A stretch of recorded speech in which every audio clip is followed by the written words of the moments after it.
Good morning. ये intermediate physics में board परीक्षा में बहुत पूछे जाने वाला इंपॉर्टेंट प्रश्न है। वैद्युत द्विध्रुव के कारण उत्पन्न वैद्युत क्षेत्र की तीव्रता। इसकी दो स्थितियां हैं, अच्छी स्थिति और निरक्षीय स्थिति। ये अच्छी स्थिति के इस वीडियो है। इसमें माना एक वैद्युत द्विध्रुव ए बी एक ऐसे माध्यम में रखा है जिसका परावैद्युतांक के है। वैद्युत द्विध्रुव माइनस क्यू और प्लस क्यू आवेश से मिलकर बना है, जिसके बीच की दूरी 2l है। मध्य बिंदु O से समालार दूरी पर एक बिंदु P है जहां वैद्युत क्षेत्र की तीव्रता ज्ञात करना है। माइनस क्यू आवेश के कारण उत्पन्न वैद्युत क्षेत्र की तीव्रता E2 है और प्लस क्यू आवेश के कारण उत्पन्न वैद्युत क्षेत्र की तीव्रता E1 है। तो उस स्थिति के हिसाब से प्लस क्यू आवेश के कारण उत्पन्न वैद्युत क्षेत्र की तीव्रता, तो इस प्लस क्यू आवेश के कारण लिया गया है E1 equal to 1/4 pi epsilon naught के Q upon R minus L का होल स्क्वायर हो जाएगा। इतनी दूरी चाहिए।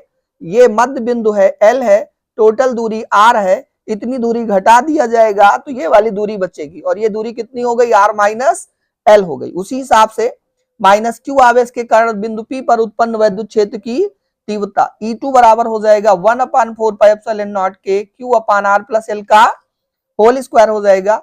इतनी दूरी R है, लेकिन हम माइनस क्यू आवेश ले रहे हैं इसलिए हमको ये टोटल दूरी लेनी होगी और इसमें ये दूरी जो स्मॉल l है R में जोड़ दिया जाएगा तो टोटल दूरी हो जाएगी R प्लस L का होल स्क्वायर। उसके बाद हमें ज्ञात करना है बिंदु P पर परिणामी वैद्युत क्षेत्र की तीव्रता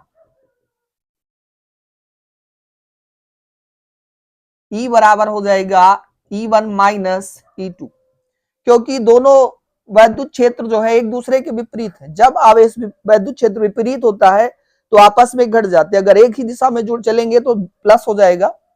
तो यहां पर अगर वैल्यू उठाकर यहां से E1 और E2 की वैल्यू उठाकर अगर यहां रखा जाए तो E बराबर हो जाएगा 1/4 पाई एप्सिलॉन नॉट के Q upon R minus L का whole square plus 1/4 pi epsilon naught के Q upon R plus L का होल स्क्वायर। तो E1 और E2 की वैल्यू उठाकर यहां पर रख दिया गया है। अब इसके बाद इसको हल करेंगे। हल करते समय देखते हैं यहां से और यहां से Q और Q 1/4 पाई एप्सिलॉन नॉट के और 1/4 पाई एप्सिलॉन नॉट के कॉमन है, तो कॉमन कर लेते हैं। Q/4 पाई एप्सिलॉन नॉट के कॉमन हो गया तो यहां से बचा R माइनस L का होल स्क्वायर और यहां से बचा R प्लस L का होल स्क्वायर।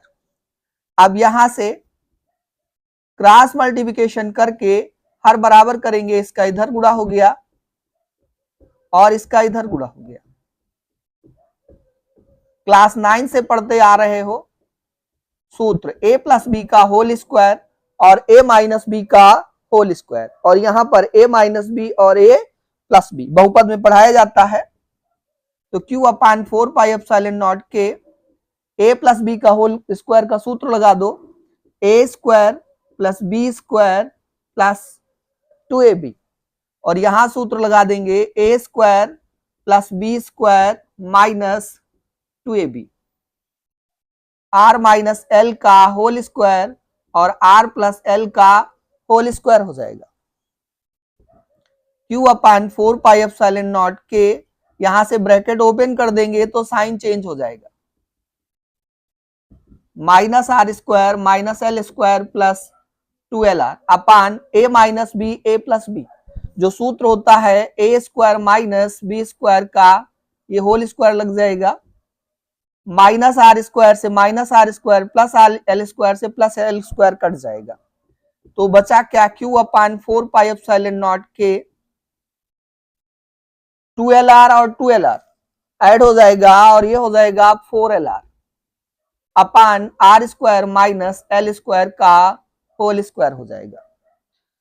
अब इस R की तुलना में L बहुत छोटा होता है, अगर इसका स्क्वायर कर दिया जाएगा तो ये और छोटा हो जाएगा, इसलिए हम यहां से L स्क्वायर को छोड़ देंगे।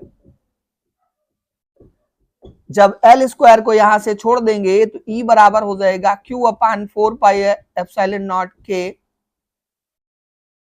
4LR अपान जब एल स्क्वायर छोड़ देंगे तो 2 दूना 4, r की पावर 4 हो जाएगा।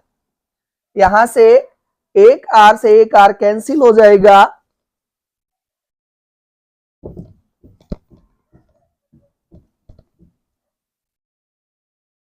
एक r से एक r कैंसिल हो जाएगा और बचेगा E बराबर 1/4 पाई एप्सिलॉन नॉट के Q अपान 4QL अपान R क्यूब। अब ये वैद्युत द्विध्रुव के कारण है, पिछले वीडियो में हमने बताया था वैद्युत द्विध्रुव क्या होता है, P बराबर Q इंटू 2L। तो इसको तोड़ दिया जाए, 4 को 2 इंटू 2, हम जानते हैं P बराबर 2QL। इसकी वैल्यू उठाकर यहां रख दिया जाए तो 1/4 पाई एप्सिलॉन नॉट के, यहां पर P रख दिया गया है, 2P अपान R क्यूब हो गया।